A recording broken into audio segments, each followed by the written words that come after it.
Hey everybody, this is Scott. I just wanted to share my GenStone project. As you can see, I had this fireplace in a corner, an empty corner of my wall, and I never really liked it because it kind of looked unfinished.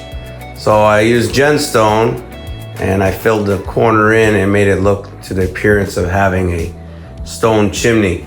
I've used regular veneer stone before, and it's a lot of work by the time you cut it all and butter all the stone and all the other work that goes along with it.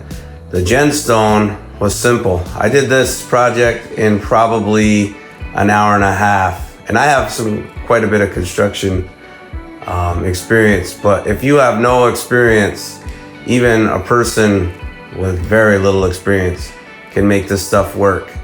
If you can run a tape and a caulk gun and a screw gun, you can install this yourself in a few hours. It's very simple, very basic, and it really does look like real stone.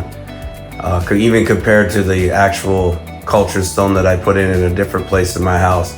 I've had a lot of people comment on how nice it looks and how much it looks like real stone. I highly recommend the product. I will be doing another project on the outside of my house, and I will be using GenStone again. I definitely would give it 5 stars.